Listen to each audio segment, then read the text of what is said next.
Yes, good news for the Chinese economy. Growth was 7.8% in the 3 months to the end of September. That's up on the previous quarter, where it was at a two-decade low of 7.5%. Now, as you can see, the evolution of China's growth is still very high, certainly by European standards, but the government has been aiming to try and keep it at a minimum of 7.5%. That shock quarterly result in the second quarter did lead to a government stimulus, which has been credited with this latest boost.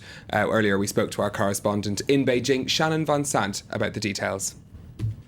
Is actually trying to slow down its economy as it transitions from an economy based on manufacturing to one based on consumption. It wants to shift away from the model of the last several years of factory-led growth, of state government-led spending on infrastructure projects, to one based on an economy of consumption. And it has to do this in part because manufacturing is shifting to other parts of Asia, and also because of the ongoing economic recession and crisis in Europe and in other parts of the world.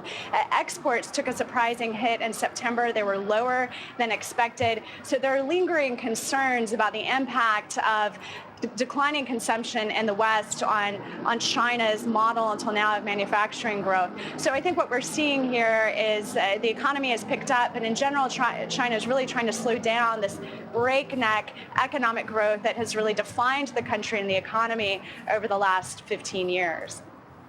Okay, well, that's the world's number 2 economy. Over in the world's number 1 economy in the US, of course, the government shutdown has come to an end. Now, the markets had taken a bit of a battering, hadn't they, with all of the anticipation, but they've certainly bounced back. Yeah, what a recovery. We saw the S&P 500 reach a record high in trading on Thursday, closing only up 0.67%, but nonetheless breaking that record barrier. The Dow Jones and the Nasdaq too have managed to claw back all of their losses. They're at levels either equal to or greater than where they were in kind of mid-September, when the real worries about the imminent government shutdown had hit the markets.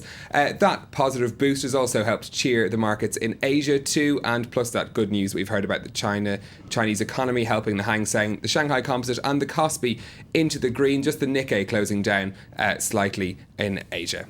Okay, well, let's continue that positive theme with some positive news for Google. Yes, online revenues at the online giant. Revenues at the online giant. Backwards words.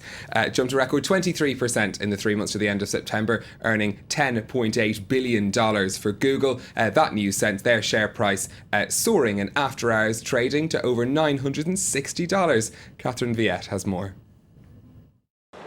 Beating Wall Street's expectations, Google saw its stock soar in after-hours trading, flirting with the $1,000 level. The reason for such giddiness, Google managed to increase its revenues despite a shift in traffic from desktops to portable devices where ad rates are lower. The cost per click, how much advertisers pay when someone clicks on their ads, decreased by 8% in the third quarter. But the company's total number of paid clicks rose by 26% compared to the same period last year, helping to offset the move to mobile. Important when you consider that Google's YouTube now gets 40% of its traffic from mobile devices, smartphones, and tablets, compared with just 6% 2 years ago.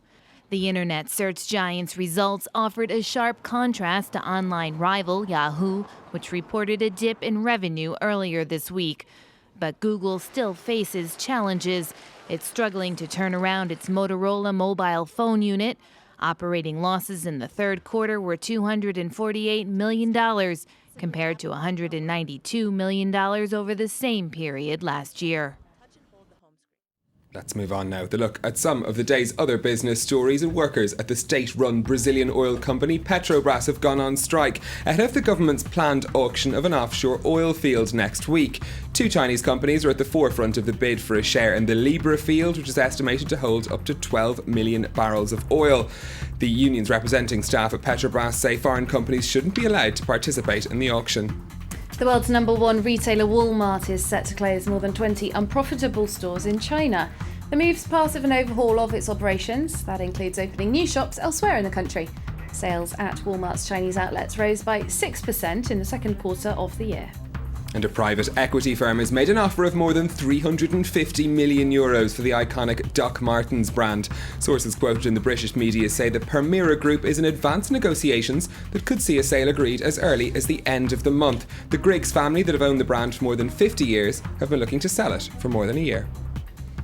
Okay, finally now, a British energy company that's managed to turn an unpopular price rise into an absolute PR disaster, or a twit storm as we're calling it. Indeed, adding insult to injury, British Gas announced on Thursday it was increasing electricity and gas prices by around 10% for customers. Prices coming into force by next month. It's going to add an average of €150 to people's bills.